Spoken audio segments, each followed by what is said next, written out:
Kreu i Federatës Shqiptare të Futbollit Armand duket sapo ka nisur mandatin e 7. Kalon tani këtu Shako, Edi Ramën, Sali Berishën. Tani, propaganduesit e Federatës tregojnë suksese të mëdha. Të dukës, por në fakt si qëndron e vërteta, cilat janë sukseset dhe dështimet e Federatës? Dim suksese? Si fillim mirë, me fillu pak me humor. Me thon pak si me batut, mos me morë kështu kaq në mënyrë tragjike, se në fund fare thej që janë 7 mandate, u mendoj që do duhen dhe 7 mandate tjera që ta dorëzojnë Federatën. Këta burra do rinë dhe 7 tjera. Rini rahat për këtë gjë se diskutohet fare. Keni dëgjuar të shprehjen kur thuhet që bëhet martesa derisa vdekja të na ndaj? E vetmja që mund ta ndaj është vdekja. Kështu që po doja me thon me pak si me humor këtë gjën që me qenë se vdekja thua ti, po kur ti ikim në botën tjetër atje këta janë. Saliu, opozitë, Edi Rama, kretar qeverie dhe duka të na japë që të vend të shikojmë ndeshjen. Ai do ta mbajë ekipin. Ajo më thonë gjë. Ta them, të kam 2 batuta me thënë. E para, me qenë se dëgjova diku një ditë një mikun tim, një kolegun tim që thoshte një version dhe unë po e bëj pak si për të qeshur këtë gjën, për të mos me marrë me tragjedi, është që sigurisht tani e di më mirë se unë këtë sektorin, po ta di që bletët, në kosherën e tyre ka një mbretëreshe e cila jeton 2 vjetë si mbretëreshe. Pastaj, të liqet, gjithë bletët e izolojnë dhe e ngordhin atë mbretëreshen e tyre. Kryetari shoqatës bletëve ka 8 vjetë, e do kandidojë prapë do fitoj edhe 8 vjetë tjera, nuk ndryshon kurrë. Që kafshët janë qikë më tolerantë dhe më tokë se sa njerëzit. Sa vjetë ka kryetari shoqatës bletëve? Gjatë, 8. Për blektorëve të gjova unë 26. Oke, 26, nuk e di ta më sa ka. Po që më të bletët e kam 2 vjetë, kryetari është 26 vjetë. Iku kjo.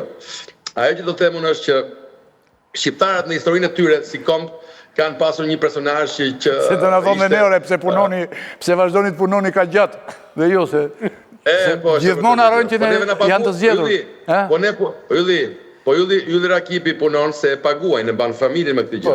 Kurse rasti i Federatës Shqiptare të Futbollit, i presidentit saj është pak a shumë që po thyen dhe rekordet e Nën Terezës, e cila ishte e para dhe vetmja shqiptare që punoi për jetë falas.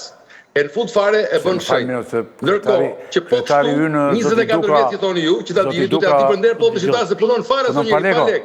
Sakrifikohet veta dhe punon falas. Kështu që e vetmja shprehje që më vjen mua, dikush është tani ku konstatoj që punon 24 vjet falas, a mund ta themi shprehje. Po Shako, prit më burr. Ka thënë vërtet ai punoi palek. Ta themi shprehje se është e bukur shumë. Jo thonë se tani dëgjoj. Ore ka thënë vërtet ky punoi palek duka. Po pa rrok është, mos ka rrok. Si s'ka rrok aty? Po.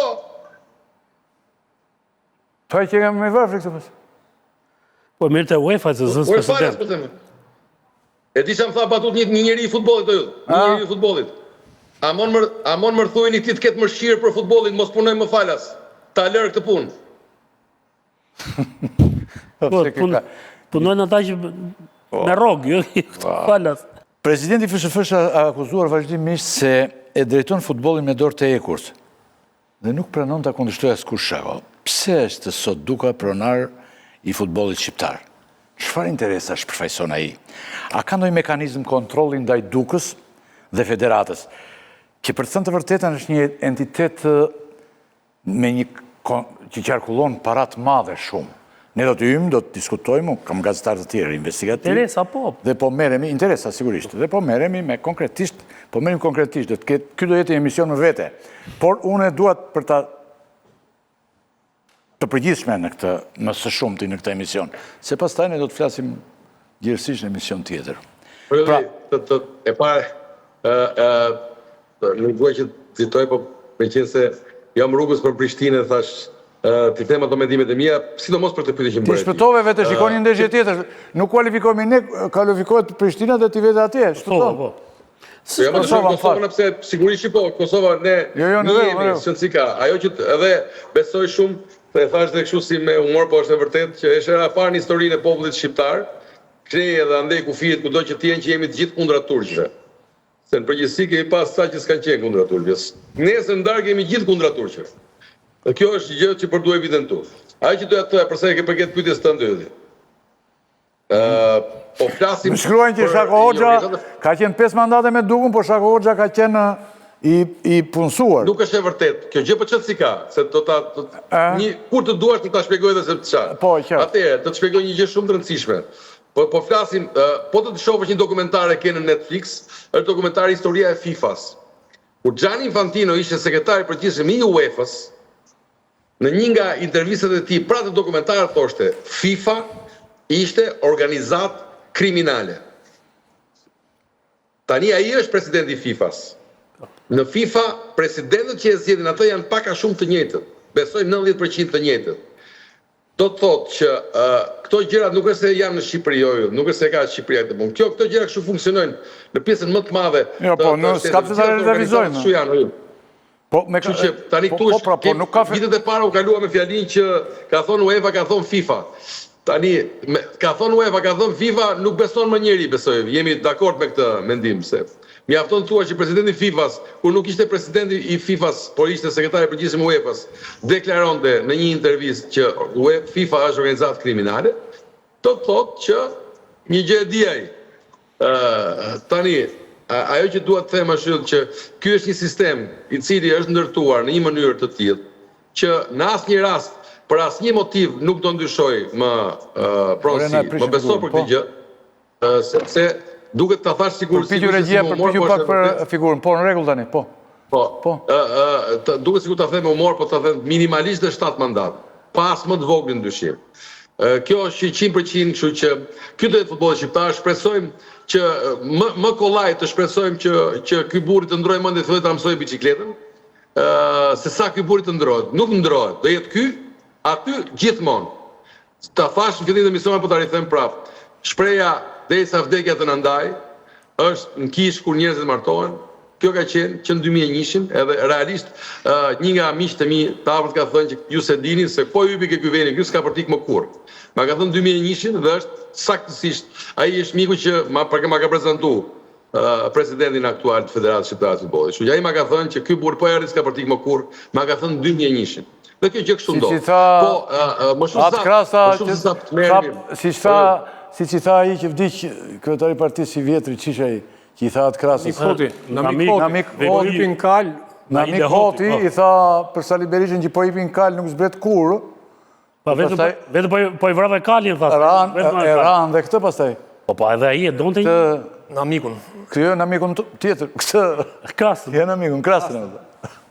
Po ta them edhe një gjë të fundit, Oyull. Për sa i përket futbollistëve, Shqipëria ka Dakun, ka Arber Hoxhën, ka Ismailin. Janë 3 futbollistë që ja kemi marrë Kosovës dhe janë të 3 të krijuar nga kampionati i Kosovës. Po të dëgjosh njëri Sklet Munishin është i trajner, i ka pas futbollistë këta. Ndërkohë që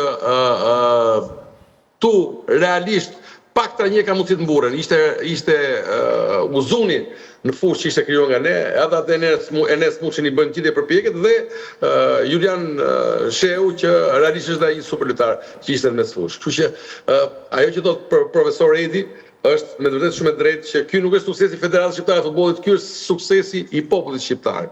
Kjo skuadra është e krijuar nga populli shqiptar.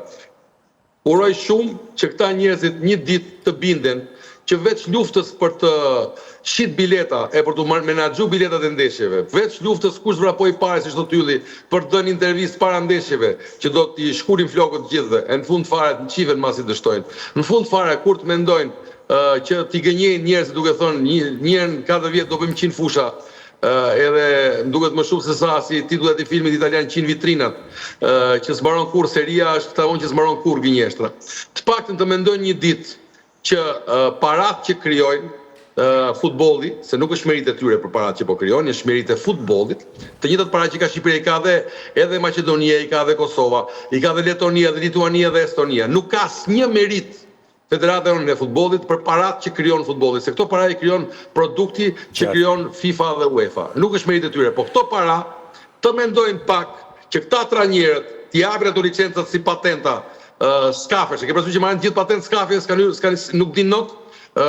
Tani këto patentat e trajnerit që t'i japin si patenta skafesh, Do ishte mirë që ca para nga këto që fillojnë, sepse atë shkollën e trajnerëve të futbollit e kanë si biznes, jo më shumë se sa për të kriju futboll, se marrin para për çdo njeri që me të drejtë për shkollimin e tyre, po të pak ca para nga këto ti harxojnë, të piketojnë 3-4 studentë mirë, nxënës mirë, trajnerë me perspektivë, e ti çojnë nëpër botë, shkollohen, siç është bërë para 40 vjetësh kur trajnerët Neptun Bajko e çonin te Juventus apo në Itali, Coverciano, apo trajnerë tjerë i çonin jashtë që të shkolloheshin. Ju lutem, ca para nga ato që jepin rrogat nga 700.000 euro, 1 milion euro, 1 milion e gjysmë euro në vit, trajnerëve bashkë me stafet e tyre, të huajve që vinë e ikin e harrohen e nuk lën asnjë gjurmë. Harxojeni edhe për t'i bërë ca trajnerë të shkolluar, se kemi disa djemë talentuar, duke përfshirë ata alba mbushin që thotë ju, po ta çojnë ta shkollojnë, apo t'i japin mundësi ta drejtojë edhe një herë profesionistë shqiptarë, mbasi do na japin ai rezultat. Se do ta dashurojmë më shumë skuadrën se sa një trajner i huaj. Pastaj apo Orges Shein apo Bledi Shkëmbin apo disa nga djemtë e ri që janë hapat e para trajnerit. Paguajnë ca para çojnë të shkollohen në shkollat më të mira, se do na kthehet ky investim që të kemi dhe ne si shqiptar futbollistë, të prodhojë dhe një futbollist të Korça, Erseka, Puka, Rësheni, Laçi e Korça. Vendor, thoj, një vendor. Shako, të falenderoj shumë që ndërpreve pak votimin dhe u futen në lidhje me ne. Forca Kosova. Uroj që të fitoj Kosova, vështirë, sepse ti e di tani që ata kanë futbollistë. Impossible is nothing yll. Kosova ka një super skuadër që ta dish. Tani e njeh shumë mirë. Ka një skuadër aq të mirë sa Zhegrova Stola. Imagjinon do t'i këtë? Ti thua që mund të... Jo, i thot Zhegrova është në stolë se lunë baton Zabërgja i Dinamos tonë, po a i trajneri që ka Kosovë nuk është i trajneri jo që lërën e smuqin stolë. A i mere futë lojtarë... Shako, faleminderit shumë dhe inshallah ke këmbë të mbarë atje se kjo e drama kur veten për këto ka këmbë tërës.